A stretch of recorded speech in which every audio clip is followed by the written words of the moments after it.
à présent, nous saluons Tabernacle évangélique du Béret, tout point d'action, nous saluons. Et nous voulons saluer frère Santino. Donc, nous saluons aussi famille Moment Minute de la parole de Dieu. Nous saluons tous les membres famille Moment Minute de la parole de Dieu, ainsi que le responsable, frère Abélard. Sans ne pas oublier l'enseignement de la parole de Dieu avec le pasteur Gélin ainsi que sa femme, Claudette Gélin. Amen. Donc, mes frères et sœurs, comme vous déjà connaissez, pendant quelques temps, nous avons étudié ensemble le fruit de l'esprit. Le fruit de l'esprit. Alors, nous t'ai dit que concernant le fruit de l'esprit, il y a une bagaille nous t'ai dit que lorsqu'on va parler de fruit de l'esprit, ça est pour à la nature de Dieu. Nous parlons de 9 caractères selon Galates 5, verset 22.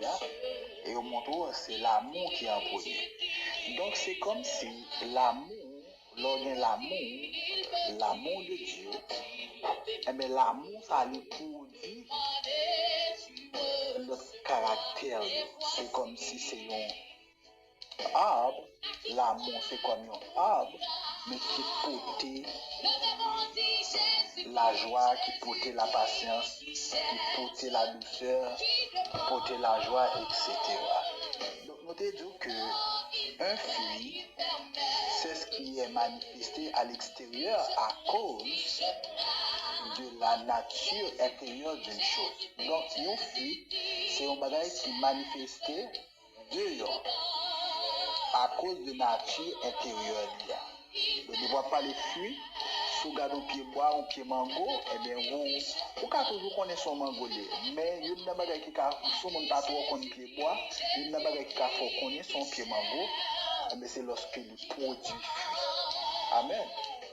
Amen. Deuxièmement, notez-vous qu'un fruit est l'expression visible d'une puissance qui agit invisiblement. Donc, fruit, c'est une expression visible. Vous comprenez? De une puissance qui agit de manière invisible. Ok? Donc c'est ça en gros. Troisièmement, le fruit de l'esprit est l'expression visible de la nature de Dieu. C'est troisième définition de pyramide. Il dit le fruit de l'esprit est l'expression visible de la nature de Dieu qui est manifestée dans la vie d'un croyant à cause de la puissance divine qui agit invisiblement dans son être intérieur. En gros, il dit, fruit l'esprit a son expression visible de nature bon Dieu. On m'a dit en créole, de nature bon Dieu, qui manifeste dans le croyant à cause de puissance divine qui agit invisiblement en dalle. Ok? Donc, amen, amen. Alors, nous t'ai parlé concernant il y a environ entre 3 à 4 types genres d'amour. Nous t'ai parlé de l'amour agapé, nous t'ai parlé de l'amour fraternel, nous parlé de philostoge, qui a un sens affection, et l'autre l'amour, la Bible parle de lui, c'est l'amour qui aurait les Eros là. Ça c'est l'amour, yon fille, yon garçon, partagé ensemble. En gros, nous t'ai parlé de eux-mêmes. Alors, texte nous t'ai considéré, c'est Romains chapitre 12, verset 9 à 10.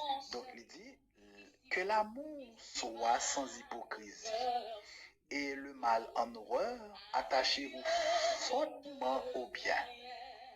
Verset 10, il dit, par amour fraternel, soyez pleins d'affection les uns pour les autres. Par honneur, usez de prévenance réciproque. Romains 12, versets 9 et 10. Donc d'abord, il dit que l'amour l'amour soit sans hypocrisie. Ici, il parle de quel amour? Il parle de l'amour agapé. Parce que mot qui traduit amour dans le texte, c'est agapé. Il dit que l'amour est sans hypocrisie. Donc, ce n'est pas l'amour naturel, mais c'est l'amour agapé. C'est pour le sans hypocrisie. Mais frères et sœurs, m'encouragez-nous pour que nous aimions le monde. Pas parce que le monde a fait un bon bagage pour, parce que il était bon, aide ou coup. Mais non, mais nous avons besoin de aimer le monde. Et une catégorie de monde nous avons besoin de aimer, ce sont les pécheurs. Normalement, logiquement, nous devons aimer frères et sœurs, non, parce que nous sommes dans la même assemblée avec nous, nous partageons même foi avec nous. Mais, mes frères et sœurs, nous avons besoin d'aimer les pécheurs. Bamando pour aimer péché la pratique, mais le pécheur, celui qui ne connaît pas Jésus, qui ne connaît pas Christ, nous avons besoin d'aimer. Donc, il dit que l'amour soit sans hypocrisie. Verset Samda, mais nous tous connaissons, nous connaissons, Romains 12, verset 9 et 10. Il dit, ayez le mal en horreur, attachez-vous fortement au bien. C'est pour nous railler mal, c'est pour nous attacher nous fortement. Ouais, on a le verbe utilisé là, fortement au bien. C'est pour nous attacher nous à bien, il faut nous faire bien. Verset 10, il dit par amour fraternel, Philadelphia, amour fraternel, soyez pleins d'affection. Il dit par amour fraternel, il dit soyez pleins d'affection les uns pour les autres. Et ça fait moi mettre ça lorsqu'il dit Amen, amen. Quelques bienfaits de marcher dans l'amour.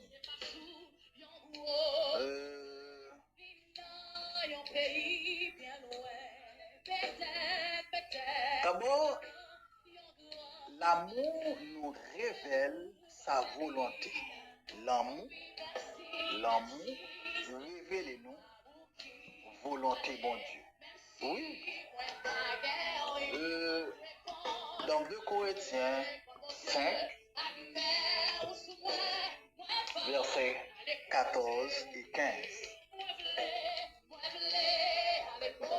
Gloire à Dieu. Car l'amour de Christ nous presse parce que nous estimons que si un seul est mort pour tous, tous donc sont morts. Donc, l'amour de Dieu est révélé, volonté bon Dieu pour moi-même avant. Amen. Il dit que l'amour de Christ nous presse. Parce que nous estimons que si un seul est mort pour tous, tous donc sont morts. Amen.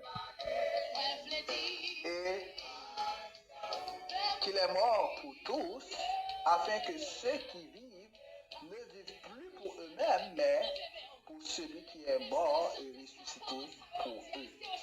Donc, mes frères et sœurs, l'amour de Christ nous presse, parce que nous estimons que un seul est mort pour tous. Comment se fait-il? C'est l'homme qui a péché. Et Dieu, dans le plan de rédemption qu'il fait, il décide de voir Jésus-Christ venir mourir pour moi-même avant. Il décide de voir Jésus-Christ venir mourir pour l'humanité. C'est ça qu'il dit? Un seul est mort pour tous. Un seul grain, il est mort pour tous. Jésus-Christ, d'accord, venir mourir pour moi-même avant. Pour être capable de racheter nous, pour être capable de sauver nous. Amen. Donc, l'amour de Dieu gagne pour l'homme, eh bien, il révèle volonté de Dieu. L'amour, ça a révélé la volonté de Dieu pour l'humanité. Parce que si l'homme vient pécher, bon Dieu pas décidé de voyer Jésus-Christ vient mourir. Ah, mais tout le monde est passé, tout le monde est fini. L'homme t'a péri, c'est terminé. L'homme t'a pas péri, c'est terminé, c'est fini. Ou bien l'homme t'a pas souffert éternellement. Amen, amen. Donc, Donc, nous avons étudié ensemble les bienfaits de marcher dans l'amour. Nous sautons l'amour, nous révèle sa volonté. Amen. L'amour révèle nos volontés. Deuxièmement, l'amour est la voie par excellence. 1 Corinthiens chapitre 12, verset 31. Il dit que ça, aspirez aux dons les meilleurs. Et je vais vous montrer une voie par excellence.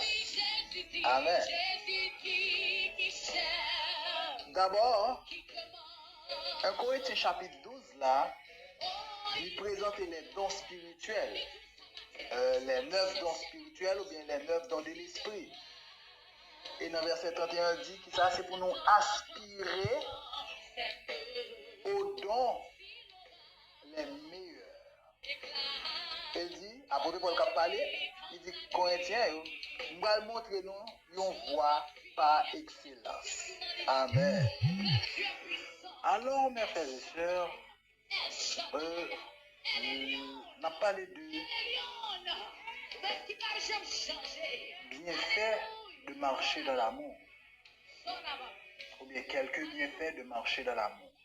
Nous sommes dans 1 Corinthiens chapitre 12, verset 31. Il dit qui ça? Il dit aspirer aux dons les meilleurs. Apôtre Paul dit ça. Il dit et je vais encore vous montrer une voie par excellence. Il dit pour nous aspirer aux dons les meilleurs. Il dit je vais encore vous montrer une voie par excellence. C'est comme s'il était montré un bagage, il dit on va montrer nous encore une autre chemin, une autre voie pour nous atteindre. Une voie par excellence. Oui, on va montrer nous une autre voie par excellence. Avant de tout poser question ça, quelle est cette voie? On a retourné sur question ça. Premièrement, il dit aspirer aux dons les meilleurs.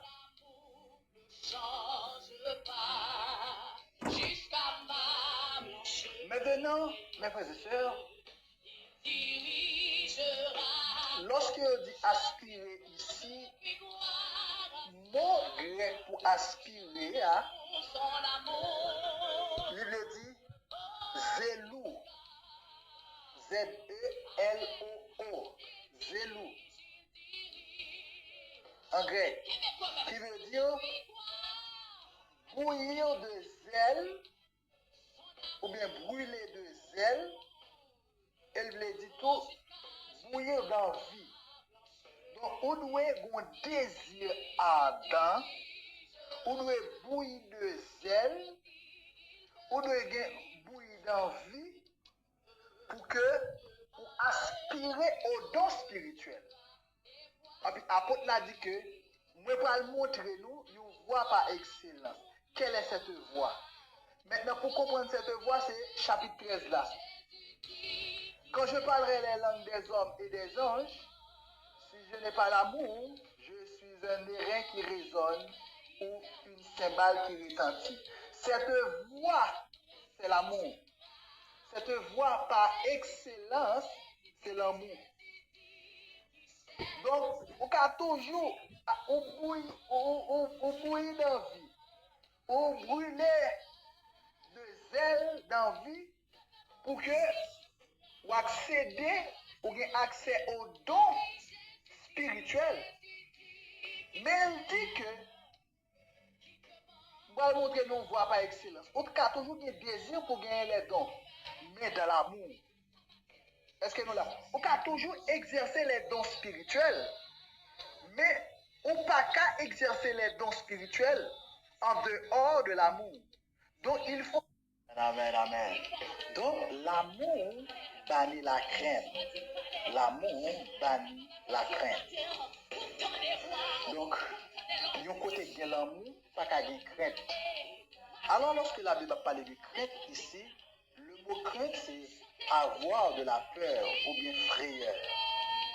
Donc, tout côté l'amour véritable, lié, pas qu'à une crainte, pas qu'à une méfiance. Amen.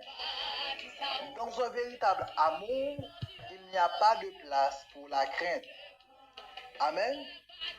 Car l'amour vrai chasse toute trace de crainte. Il y a l'amour qui est vrai, il y a l'amour qui est sincère, il y a l'amour qui est bâti sous Jésus-Christ, sous l'amour de Dieu. Eh bien, crainte pas qu'à occuper première place dans l'amour ça. Amen. Donc, mes frères et sœurs, nous devons cultiver l'amour de Dieu. Parce que si nous devons cultiver l'amour de Dieu, foyer nous ne pas craser, foyer nous pas diviser. Je dis à grand pile constat fait, une bande de divorce qui fait jeudi, c'est presque dans le temps monde qui soit dans l'église, il y a plus de monde qui divorce, surtout dans ces grands pays. Et je dis à nous-mêmes, nous ne pas écarter. Bon bon monde qui pas divorcé, ils parlent devant l'État, ils brisé alliance là. Mais malgré monde sont toujours dans le même cas, ils séparés, ils divorcés. Même lorsque les gens ont toujours parlé, mais c'est à cause de ti moun yo parlé, mais ils pas dans affaire madame à monsieur encore. Donc lorsque il y a créé dans mi-temps nous ne pas qu'à chita sur l'amour qui est véritable. On regarde 1 Jean 4 là, non, verset 18. Il dit la crainte n'est pas dans l'amour. Vous voyez? Dans l'amour, pas de crainte, pas de peur, pas de frayeur. Mais l'amour parfait, vous entendez? Vous entendez? Elle dit l'amour parfait. Donc, ça veut dire que l'amour pas parfait tout. Est-ce que nous là? Il dit l'amour parfait, l'amour parfait. Donc, il y a l'amour, bon, l'autre l'amour, mais l'amour, ça pas parfait. Est-ce que nous l'avons? Il dit, l'amour parfait bannit la crainte. Quand il y a l'amour parfait, mais crainte pas qu'à exister. Il dit, la crainte, car la crainte suppose un châtiment. Oui, l'orgueil crainte, c'est comme un châtiment, oui. Et comme un jugement. Oh mon Dieu, par le goût. Les gens dans le foyer, c'est comme un jugement, c'est comme un châtiment. Vous comprenez ça que châtiment? Et comme une malédiction.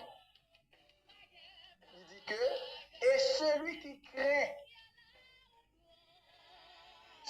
craint n'est pas parfait dans l'amour. Amen.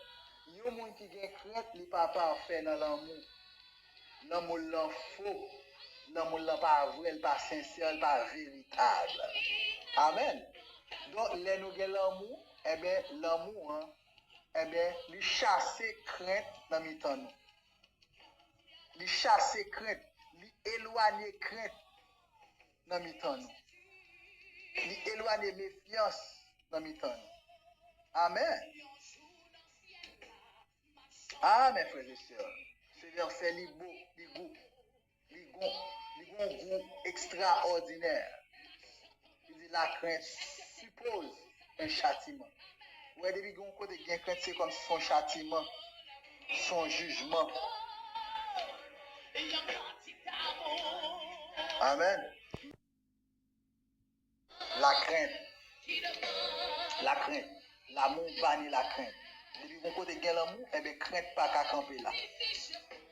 Et je pense que le dernier bagage nous voyons, c'est l'amour restaure les relations et nous lie ensemble. Donc l'amour, il restaure une relation. Oui, si on côté gain vrai l'amour, si on a un problème, eh bien l'amour a restauré la situation. Amen. Là c'est Jean 13, verset 35. Il dit à ceux-ci, tous connaîtront que vous êtes mes disciples si vous avez de l'amour les uns pour les autres. Ce verset, Jean 13, verset 35, dans que nous notons. Il dit, mais comment il a fait qu'on est disciple? Il dit, si vous avez de l'amour, les uns pour les autres. Mais frères et sœurs, il y a une réaction nous fait Des fois, nous posons des jugements sur le monde. Bon bagay nous, ouais. Mais ça, nous, ouais, perception nous gagne dans l'esprit, nous, hein. C'est pas ça lié. Parce que nous ne pouvons pas poser question pour nous connaître. Mais nous avons perception, nous disons, nous avons tel bagage, nous avons balle, une couleur. Ok? Nous avons dans la télévision, une exhortation faite dans le moment où il lever l'aller. Mais nous avons une perception. Nous disons, ah, parce que le pasteur n'était pas là avec nous, parce que nous avons dit tel bagage, ça fait l'aller. Pendant ce temps, sont l'autre bagage qui est dans la tête, sont l'autre bagage qui fait l'aller. Parce que nous avons un long bagage. En plus, il faut nous veiller dans le jugement de la poté, pour ne pas porter de faux jugements. En plus, il faut perception nous gagne de au monde. C'est-à-dire que ça nous est qualifié. En plus, fois, ça nous pensait à ce pas jamais ça lié. Il dit, mais à ceci, tous connaîtront que vous êtes mes disciples. Si vous avez de l'amour les uns pour les autres. Il y a un ancien qui a montré moi-même avoir. Nous, ces disciples, le Seigneur Jésus, c'est lorsque nous manifestons l'amour l'un pour l'autre.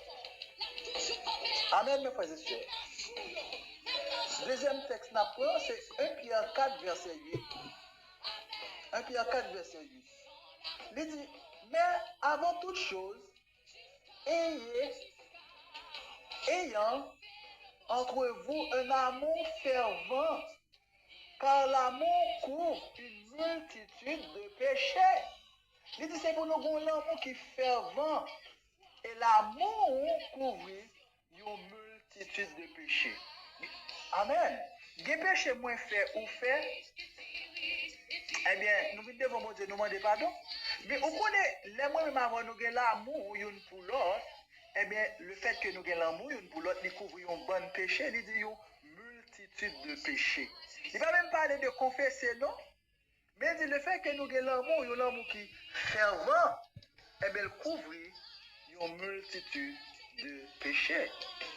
Amen, mes frères et sœurs. Pas pour dernier verset, ça pour nous terminer. Mais par-dessus toutes ces choses, revêtez-vous de la charité, qui est le lien de la perfection. Ah! Oh! Il dit c'est pour nous. La peine de revêtement, c'est habiller nous avec l'amour de Dieu, qui c'est lien perfection. Les parler ici de perfection, mes frères et sœurs, c'est maturité. Donc, il y a un monde qui cultive l'amour, qui revêtit de l'amour de Dieu, et bien, c'est un monde qui mûr. Les papas ils font réaction par rapport à un bagage dit de lui, avec le fait des dégâts. Parce que, il y a un monde qui remet, il y a un monde qui a toujours fait un bagage, ou pas remettre ça le fort là, mon bagage, ou pas détester mon. Alors, mes frères et sœurs, je vous encourage à cultiver l'amour. L'amour de Dieu, l'amour divin, l'amour agapé.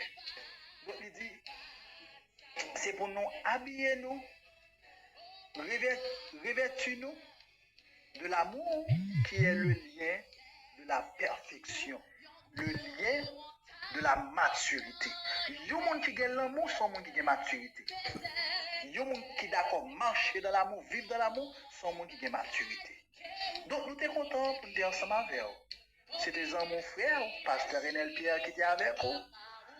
Et nous disons, soyez richement bénis dans le Seigneur. Et à bientôt. Amen. Amen.